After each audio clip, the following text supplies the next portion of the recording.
It always feels good when you are appreciated. SLT non-stop broadband. Free loyalty data added as you stay connected.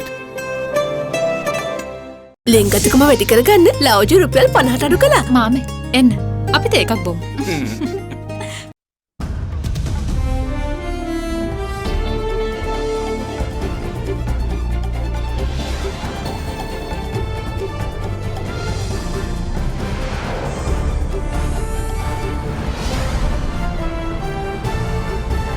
හැටනමයි 97ට SMS කර රුපියල් මිලියන 3ක මුල්තැන්ගේ උපකරණ දිනාගෙන අවුරුද්දෙම 100 time save කරගන්න. Tonight, getting the ball rolling. Foreign Secretary briefs the President of the UN Human Rights Council on Sri Lanka's decision to withdraw its co-sponsorship of resolution. Spy claims rejected. Defense Secretary repels claims of increased surveillance on families of disappeared. COVID-19 economic woes. Sri Lanka importers and exporters see the virus outbreak as a learning curve. This should also be taken as a learning experience. And I think Sri Lankan exporters should look at other avenues for their imports. We hope Sri Lankan government and Chinese government will help us to recover this issue soon as possible. All that and much more coming up on First at 9, this Saturday the 22nd of February 2020. From AdaDerana, this is AdaDerana First at 9. Live from Studio 24 in Colombo. Good evening and welcome to First at 9. I'm Dhammika Ekanaika. Let's start with the local stories. Now, Foreign Secretary Ravinath Arisinghe has briefed the President of the UN Human Rights Council, Ambassador Elizabeth Tishy Fizzleberger, on the decision of the government of Sri Lanka to withdraw its co-sponsorship of Resolution 40/1 of March 2019 on promoting reconciliation, accountability and human rights in Sri Lanka, which also incorporates and builds on preceding resolutions 30/1 of October 2015 and 34/1 of March 2017. With the 43rd session of the Human Rights Council scheduled to commence next Monday, the Foreign Secretary, who is presently in Geneva, informed President Tishy Fizzleberger that Minister of Foreign Relations Dinesh Gunawardena will lead the Sri Lanka delegation to UNHRC session and will formally inform the Council members on the government's decision when he addresses the high-level segment of the Council on Wednesday the 26th. Minister Gunawardena, who will also respond to the oral update on Sri Lanka by the High Commissioner on the 27th of February, is scheduled to meet the High Commissioner for Human Rights Michelle Bachelet during his stay in Geneva. Tishy Fizzleberger also informed by the Foreign Secretary that on the eve of the decision being taken by the Cabinet, the ambassadors of the core group that had moved the resolution, who were resident in Colombo, such as the UK, Germany and Canada, had also been briefed by Minister Gunawardena.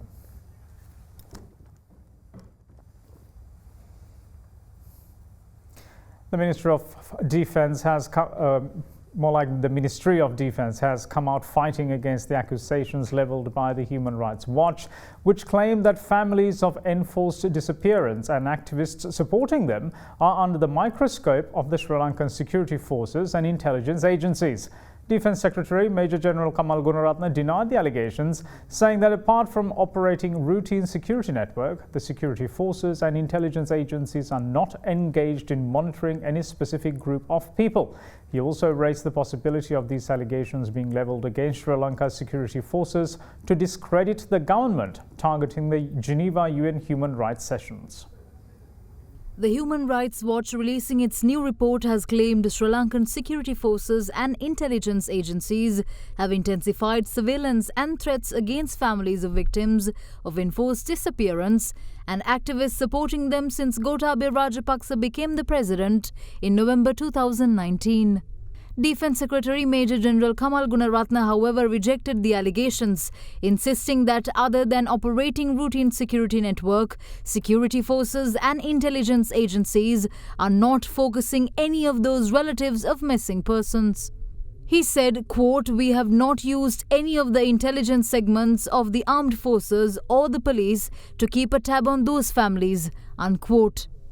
The Defence Secretary said the security forces and the police were kept on high alert to ensure national security, but not targeting any specific group of people in Sri Lanka. According to the Human Rights Watch, activists working in 6 locations in the north and east with the relatives of the forcibly disappeared have told them that there has been a significant increase in government surveillance and intimidation. Repelling that claim, the Defense Secretary said that these allegations might be levelled against the country's security forces to discredit the government targeting the Geneva UN Human Rights Session.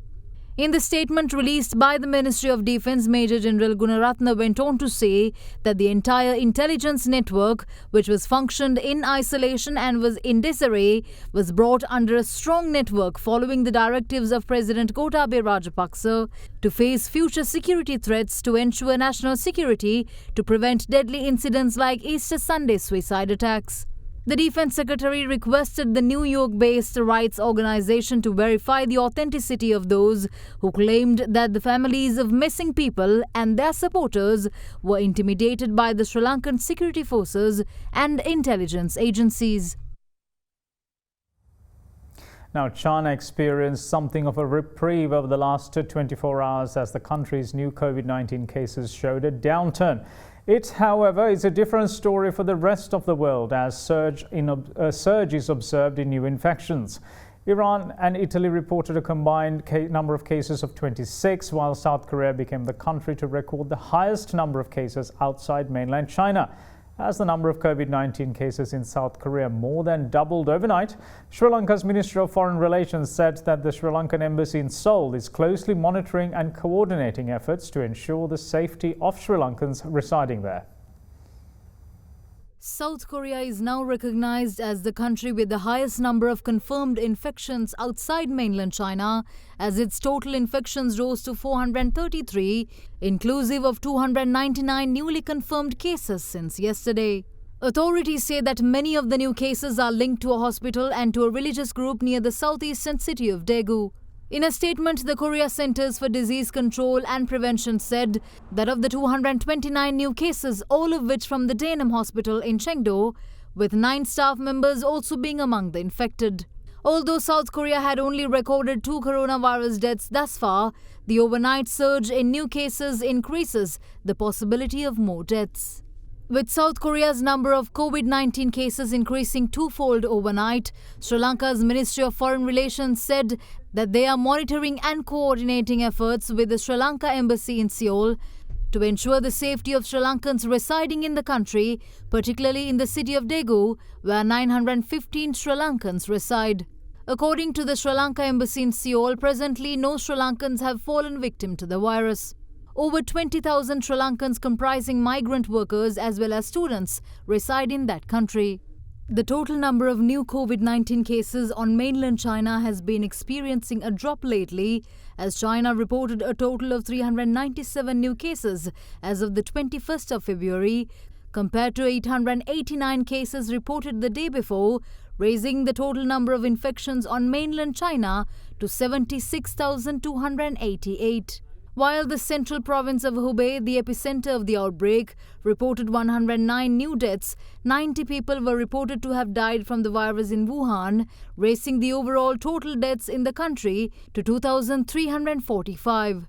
While China is experiencing a decline trend in the new coronavirus cases, the rest of the world, however, sees an increase in new infections, with Italy reporting 16 new cases, along with the country's second coronavirus-related death. Among them, 6 people had been infected with the virus in the first known cases of local transmission in Italy.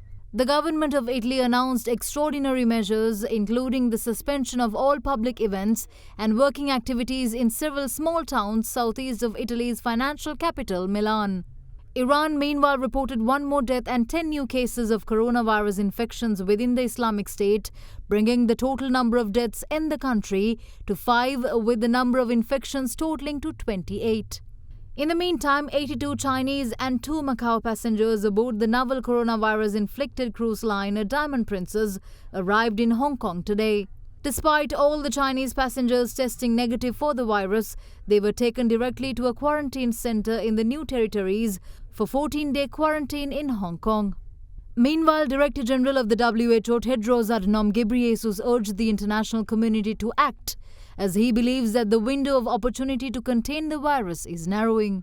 The window of opportunity is still there, but where our window of opportunity is narrowing, I would put it that way. And that's why we called the international community to act. Although we're asking for the international community to act quickly, including the financing, that's not what we see. Although the window of opportunity is narrowing to contain the outbreak, we still have a chance to contain it. But while doing that, we have to prepare at the same time for any eventuality. Because this outbreak could go any direction. It could even be messy. But what I'm saying is it's in our hands now. If we do well within the narrowing window of opportunity, we can reverse any or we can avert any serious crisis. If we don't, if we squander the opportunity, then there is a serious problem. There will be a serious problem in our hands. You know, the cases we see. Now, moving on with other local stories, Dr. Indrajith Hettiarachchi says that President Gotabaya Rajapaksa's vision expressed through his election manifesto will only be a reality if the required amount of commitment and resources are provided at all levels. Joining a panel discussion, the senior lecturer at the Economics Department of the University of Colombo cautioned that the government should be mindful in implementing certain policies as they might have a negative impact on the rest.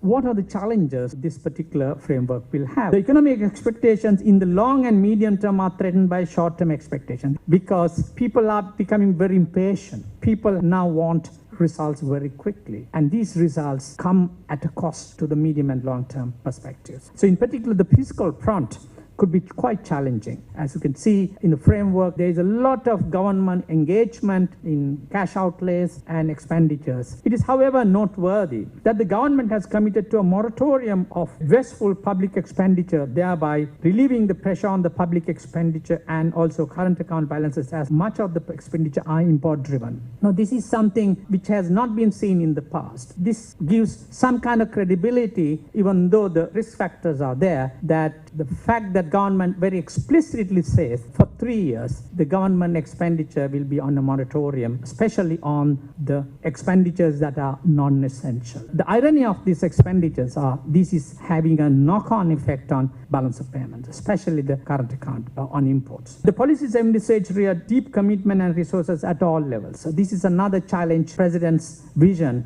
will have, how much he can mobilize these commitments and these expectations across the board, vertical and horizontal. It appears that the details provided in the policy document are explicit in the welfare aspects while sketchy on the growth and the development aspects, especially supporting the private sector to lead growth. Economic growth had to be driven by the private sector's initiatives, and this particular policy document does emphasize the local entrepreneurial sector, and also it's emphasizing creating certain environmental factors like bringing the cost of finance down, keeping certain other critical parameters on a certain stable front. Also, what I noticed was that some of the policies could be impacting on other policies in a negative way. So whether these policies could be properly harmonized, at least in the more detailed document, is yet to be seen. Now, Prime Minister Mahinda Rajapaksa writes off the last 5 years as an era of destruction, saying the country regressed owing to the tug-of-war between then President and Prime Minister.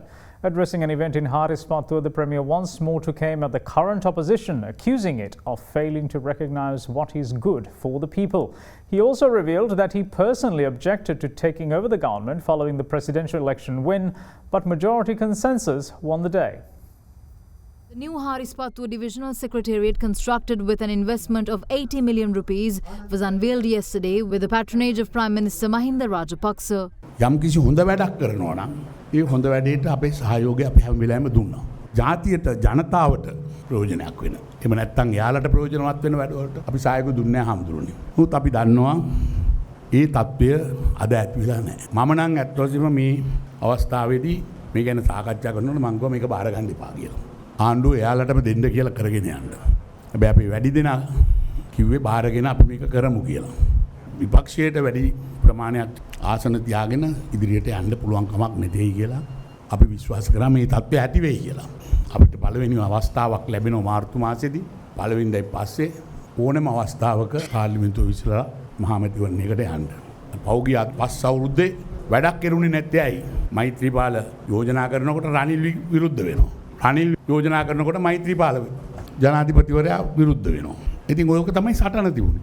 ඒකින්ද රටක් දියුණු වුණේ නැහැ. ඒ යුගය හැමම විනාශ වෙච්ච යුගයක් බවට පත් වුණා. ඇත්ත කතාව ඒක. අධිවේගී මාර්ගය දඩි පිටි ගාලා ගෙනල්ලා විවෘත කරන්න පෝස්ටර් බැනර් ගන්නකොට මිනිස්සු බොරු කරන්න එපා මේ තාම පාර හදලා ඉවර නැහැ කියලා. නිලුම් කුල්න විවෘත උනේ හදලා නෙවෙයි. තාම හදනවා. ඉතින් එහෙම දේවල් සිද්ධ වුණා. අපේ ජනාධිපතිවරයාට අපි ආරාධනා කරලා තියෙනවා යම් දේවල් විවෘත කරන්න. බෝඩ් එකේ මගේ නම නම් ගහන්න එපා කියලා එයා නියෝගයක් දුන්නා. ඉතින් මම මේ පාර කිව්වා නෑ විධායක ජනාධිපතිතුමා කියලා දාන්න කියලා 7 වෙනි. මං කිව්වා හැබැයි මගේ නම දාගන්න කියලා. නැත්තම් හිතයි රනිල් වික්‍රමසිංහ මේ වැඩේ කරයි කියලා. මේක තමයි ඇත්ත කතාව ඉතින්. ඒක බොහොම සරලයි බොහොම සරල ජීවිතයක් ගත කරන්නේ. කැබිනට් එකට ආවම මම හිතන්නේ අකුරක් පාසා කැබිනට් පත්‍රිකාවක් කියවලා ආපු එකම ජනාධිපතිවරයා වෙතුම තමයි කියලා මම විශ්වාස කරන්නේ. මම ජනාධිපතිකම් කරා. හැබැයි අකුරක් ගානේ මම ගියේ නෑ. වැඩ කරන්න ඕන කමක් තියෙන ජනාධිපතිවරේ අපිට ලැබිලා තියෙනවා. රජයේ සේවකයා වැඩ කරන්නේ නෑ. කරන්න බයයි. මොකද දැන් ඊළඟ ආණ්ඩුවක් හදිස්සියේ රැවටිලා දුන්නොත් දෙයියන්ගේ පිටයි. Now, given the sudden price hike of big onions in the local market, Prime Minister Mahinda Rajapaksa says that steps will be taken to import stocks from India to bring the market prices down. With that being the case, the Consumer Affairs Authority has decided to set a maximum retail price per kilogram for the big onions at 190 rupees. And what's more, there are reports of a particular importer holding out for an inflated purchasing price from Lanka Satasa, demanding a price which is more than double the import cost. With local markets experiencing an unusual hike in onion prices, AdaDerana stepped into the streets to speak to traders in this regard. They highlighted having to purchase big onions at an inflated price as the reason behind the surge in retail price. 700,000 kilograms of big onions have been imported to the country recently as a measure to prevent a possible price hike in the local market during the Sinhala and Tamil New Year season. According to the importer, the onions imported at a cost of 112 rupees per kilogram, including shipping cost, can only be provided to Lanka Satasa for 340 rupees per kilogram. According to reports, the stock of big onions will be re-exported to Malaysia if Lanka Satasa fails to purchase onions at the conditioned price. Meanwhile, Prime Minister Mahinda Rajapaksa took up the issue during his visit to the Malvatta temple today.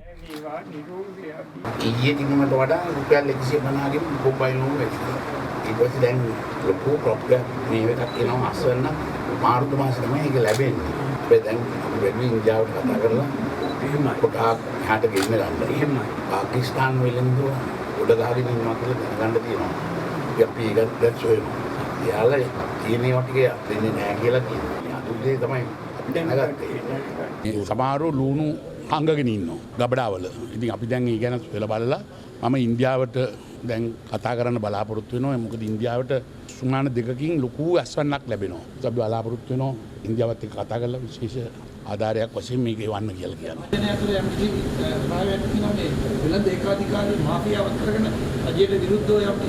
එහෙම වැඩ පිළිවෙලකුත් මේක ඇතුළේ තියෙනවා. ඒ නැත්තම් 100ට තිබිච්ච එක 150කින් වැඩි කරනවා කියන්නේ රුපියල් පොඩි ගාණක්ද? ඉතින් මේකේ තියෙන කුමන්ත්‍රණයක් තියෙනවා හරියටම ජනාධිපතිතුමා දිවුරුම් දෙන වෙලාවේ.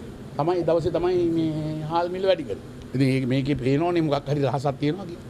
Meanwhile, the maximum retail price of imported big onions was announced by the Consumer Affairs Authority today. Accordingly, the maximum retail price for big onions per kilogram is set at 190 rupees. Now, the AdaDerana National Initiative carried out its 51st health camp in the area of Nagode in Gaul today to identify cases of early-stage kidney disease as well as to provide medical advice. Nagode General Hospital, Regional Health Services Office in Gaul and the Octan Institution as well as the Legions Hospital in Ragama gave their assistance to the AdaDerana for the initiative.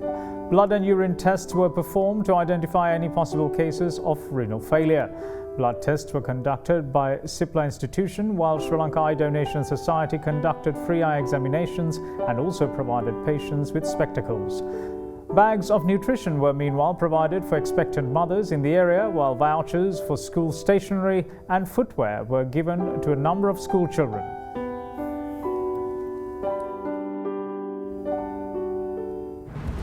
We'll see you again shortly after this break. Stay tuned.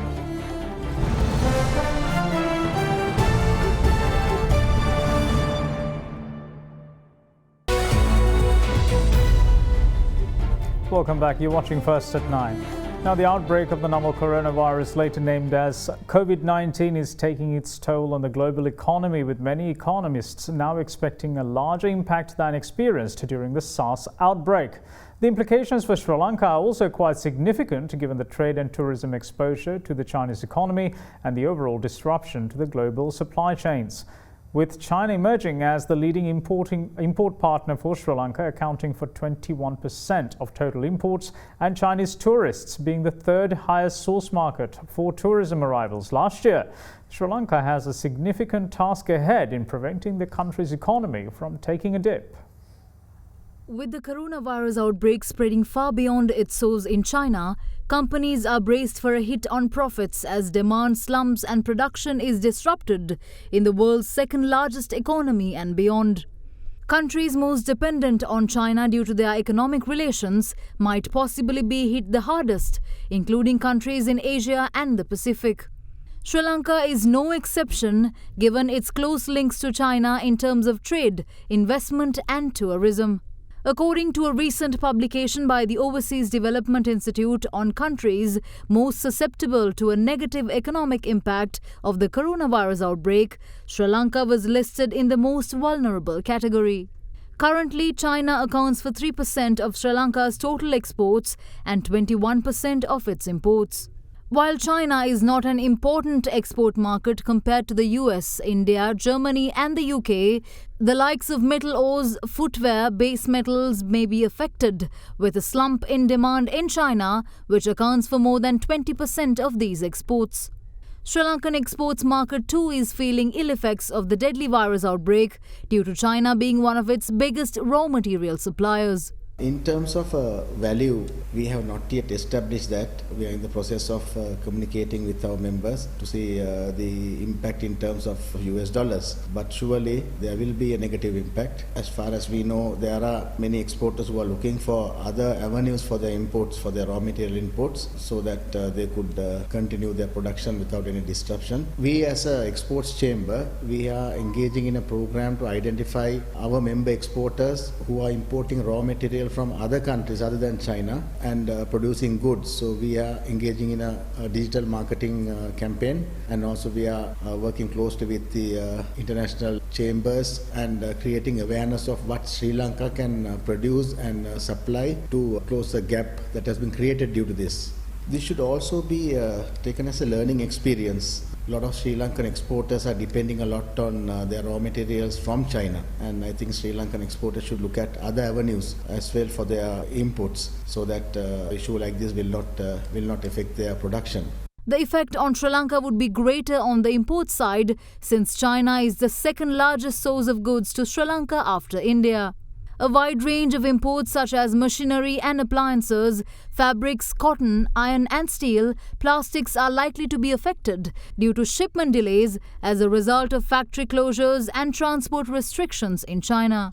My company operates in Sri Lanka, distributing all type of fire extinguishers, detections and protection system from China. We mostly import equipment from main cities from China under UL listed LPCB and CE approved items. Due to this corona issue, we are facing a huge backlog to order and deliveries. Since that, we are facing customer complaints due to delays, and the construction works are idle at the moment. We hope Sri Lankan government and Chinese government will help us to recover this issue soon as possible. Tourism sector in Sri Lanka, which is just recovering from the negative effects of the Easter spate of terror, too is affected by the outbreak, with reports of a drop in tourist arrivals from China. According to Sri Lanka Tourism Development Authority, arrivals of Chinese tourists were 6% lower during January 2020 in comparison to January last year. China has emerged as an important source of tourists to Sri Lanka over the last decade and now make up over 10% of tourists to the country, the highest overall share after India. In a recent media briefing, however, the SLTDA expressed confidence of the country's ability to tackle challenges brought upon the tourism industry by the coronavirus outbreak. There will be a huge global impact because the Chinese tourists account for a significant portion of the global tourism.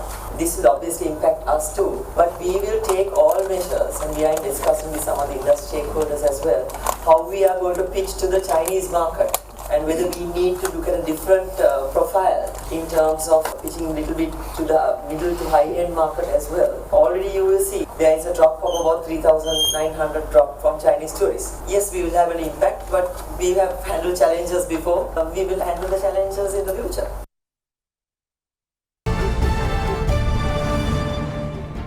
Welcome back. You're watching First at 9. Now, the government has decided to award a 35 billion rupee contract to Japan's Taisei Corporation for the expansion of the Bandaranaike International Airport. The proposal submitted by the Minister of Tourism and Aviation was approved by the Cabinet to award contract related to the Package A of Step 2 of the Stage 2 of the BIA project to Taisei Corporation to a total contracted sum of 35,135.84 million rupees. With the number of annual air passengers handled by the BIA estimated to reach 20 million by year 2025, enhancing the capacity of the passenger terminal has become an imperative. And that's it from all of us here at First at 9. Thanks for watching. Bye-bye.